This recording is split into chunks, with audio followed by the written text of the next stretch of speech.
विनियोगों का धारण, holding of investment तथा ब्याज सहित एवं ब्याज रहित क्रय विक्रय। कुछ तथ्य ध्यान देंगे। एक्स फाइनेंस कंपनी के पास 1 अप्रैल 2019 को 1 लाख रुपए के 3.5% गवर्नमेंट लोन पहले से थे, जो 95,000 की लागत पर थे। यानी 1 लाख रुपए आपका फेस वैल्यू, 95,000 रुपये में उन्होंने ख़रीदा था। ये पहले से दिया हुआ है, यानी विनियोगों का धारण पहले से एक्स के पास है। 31 अगस्त को उसने 40,000 रुपये के 96 रुपये नेट कम इंटरेस्ट खरीदे हैं, ब्याज सहित खरीदे गए। 30 नवंबर को 30,000 के 94 रुपये नेट एक्स इंटरेस्ट खरीदे। फिर 28 फरवरी को 20,000 रुपये के 96 रुपये शुद्ध ब्याज सहित क्रय किए। ब्याज मिलने की तारीखें इसके अंतर्गत दिया हुआ है आपका 30 जून और 31 दिसंबर। एक नई चीज़ और दिया है, द एबव लोन, उपयुक्त ऋण 31 मार्च 2020 को 94 रुपये कोटेड उद्धृत किया गया। बाजार मूल्य इसका 96 था या 95, दोनों तरीके से प्रश्नों को हल किया गया है। ध्यान देंगे, आवश्यक खाते बनाना है। होल्डिंग के अंतर्गत पहले 1/4/19 को हम यहाँ 2 प्रकार के बैलेंस निकालेंगे। एक तो आपका सरकारी ऋण, अंकित मूल्य 1 लाख, क्रय मूल्य 95,000, और इस पर एक्रूड इंटरेस्ट आएगा, क्योंकि ब्याज मिलने की तारीखें आपने देखा 30 जून और 31 दिसंबर। तो 1 अप्रैल के पहले 31 दिसंबर आएगी ये डेट। आपका 3 महीने का इंटरेस्ट एक्रूड इंटरेस्ट कहलाएगा। ये एक्रूड इंटरेस्ट पिछले वर्ष निकाला होगा हमने 3.5% की दर से 875 रुपये। अब उसके बाद 30 जून को मुझे 6 महीने का ब्याज मिलेगा इसके ऊपर, इसका डबल आपका 1750 रुपये। अब हमने 31/8 को 40,000 रुपये अंकित मूल्य का ख़रीदा, 96 रुपये में ब्याज सहित, तो आपका ब्याज सहित मूल्य हो गया 38,400। क्रय पर व्यय नहीं दिया हुआ है। विक्रेता के अंश का ब्याज यहाँ 2 महीने का आएगा, ध्यान देंगे। जून में हमने ब्याज प्राप्त किया, तो जुलाई और अगस्त के 2 महीने विक्रेता के अंश का ब्याज कहलाएगा, निकाल देंगे। इसको माइनस करेंगे, 38,217 रुपये इसका क्रय मूल्य माना जाएगा। उसके बाद 30/11 को हमने एक्स इंटरेस्ट बेचा, तो विक्रय मूल्य था 300 × 94, ये हम निकाल दिए। विक्रय व्यय नहीं दिया हुआ है प्रश्न में। अब यहाँ वेंडर्स इंटरेस्ट, तो आपका देखिए पिछली ब्याज की तारीख 30 जून थी, उसके बाद आ रहे हम 30 नवंबर को, तो यहाँ पर आपका जुलाई, अगस्त, सितंबर, अक्टूबर, नवंबर 5 महीने का interest vendor share of interest कहलाएगा। इसकी गणना हम अलग से करेंगे, इसमें से घटाएंगे नहीं, यानी यही 28,200 रुपये वास्तविक विक्रय मूल्य माना जाएगा। इसकी गणना हम करेंगे परंतु घटाएंगे नहीं, 438 रुपये। अब बेचने पर मुझे कितना लाभ हानि हुआ। 95,000 में ख़रीदा था 100, तो 30 की कीमत निकाल ली 28,500, बिक्री मूल्य 28,200। तो इस प्रकार से हम देख रहे हैं 300 रुपये का नुकसान हो गया, हानि।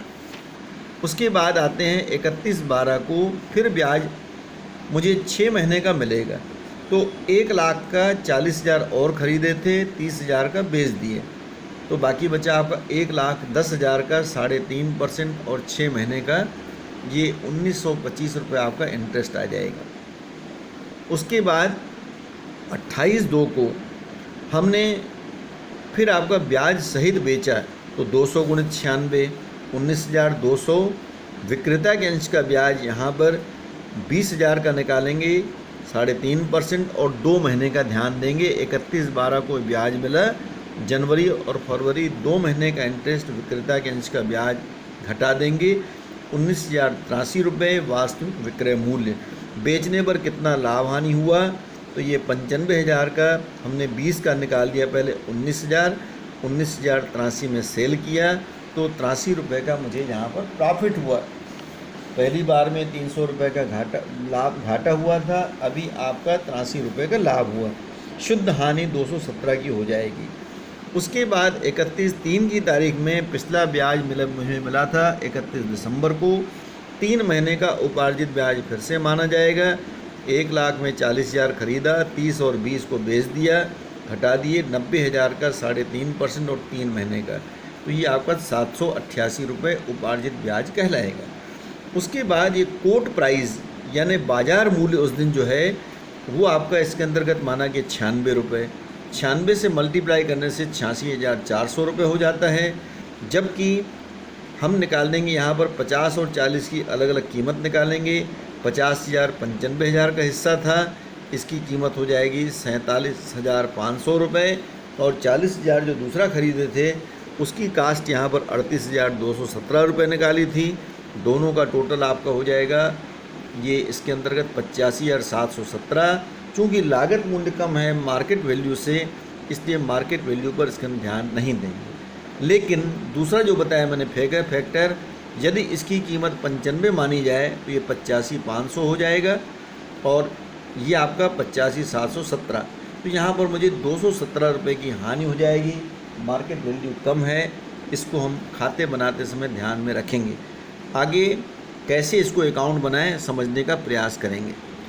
3.5% गवर्नमेंट लोन अकाउंट पहले बनाया। 95,000 में पहला खरीदे थे, जो पहले से बैलेंस था 38,217 का नया खरीदा। ये दूसरी बार में बेचने से आपका 83 रुपये का लाभ डेबिट में आ जाएगा। ये पहली बार जब बेचा 28,200, 300 रुपये की हानि क्रेडिट में लिखे। दूसरी बार में जब बेचे तो 19,083, ये 85,717 रुपये इसके अंतर्गत बैलेंस होगा। 300 रुपये का प्रॉफिट हो गया, 83 रुपये की हानि हो गई, तो आपका 217 रुपये नेट हानि हो जाएगी। ब्याज का जहाँ तक संबंध है, ये उपार्जित ब्याज हमने पिछले वर्ष का पहले बैलेंस लिखेंगे ब्याज खाते में, उपार्जित ब्याज खाते में। इस बैलेंस को इधर ब्याज खाते में ट्रांसफ़र कर देंगे 875 रुपये, ब्याज खाता क्रेडिट, इधर आपका डेबिट चला जाएगा। उसके बाद ये जो ब्याज हमको देना पड़ा 233 रुपये इधर लिख देंगे। पहली बार खरीदते समय, बेचते समय का इंटरेस्ट और प्राप्त ब्याज आपका क्रेडिट में आ जाएगा। 30/6 को 1750, 30/11 को 438, 31/12 को 1925 और 117 रुपये, 31/3 को 788 रुपये उपार्जित ब्याज। बैलेंसिंग फिगर लाभ हानि खाते में ट्रांसफ़र कर देंगे। उपार्जित ब्याज खाते में 788 रुपये फिर इधर लिखेंगे, जो इधर क्रेडिट में लिखा है, इधर आपका बैलेंस निकाल देंगे। कभी कभी इसी अकाउंट को 3 अकाउंट बनाने के बजाय खानेदार रूप में इसके अंतर्गत बनाया जाता है। तो यहाँ पर आपका नॉमिनल वैल्यू यानी अंकित मूल्य का कॉलम बना लेंगे, ब्याज का कॉलम और लागत कितनी, ये दोनों तरफ आपका रहेगा। ये तीनों खातों की एंट्री हम इसके अंदर करते जाएंगे। आपने देखा यहाँ 95 का हमने ख़रीदा था, तो 95,000 रुपये यहाँ पर कास्ट लिखा जाएगा। 1 लाख रुपये नॉमिनल वैल्यू, 875 रुपये का इंटरेस्ट आ जाएगा। जिस समय हमने और ख़रीदा 38,217, 233 रुपये इसका ब्याज था। 28/2 को बेचने पर 83 रुपये का जो लाभ हुआ था कास्ट में डेबिट में ट्रांसफ़र हो जाएगा। और 3910 रुपये जो आपने ऊपर देखा लाभ हानि खाते में ट्रांसफ़र किया, ये इसके अंतर्गत लाभ हानि खाते में ट्रांसफ़र हो जाएगा। कंबाइंड प्रविष्टियाँ इधर आपका देखेंगे। खानेदार खाते 30,000, 1750 पहले ब्याज मिला, ये 438 का ब्याज मिला। 28,200, 300 रुपये का नुकसान हुआ था। 1925, 117, 788 ब्याज मिला था, ये वैल्यू। और लास्ट वैल्यू आपका 90,000, ये 95 यानी अंकित मूल्य 90,000 और ये 85,717। दोनों पद्धतियों के अनुसार आंसर आपका एक ही आएगा। यदि कोटेशन प्राइस 95 मान के चलेंगे तो 217 का आखिरी में नुकसान होगा और 85,500 का बैलेंस आएगा।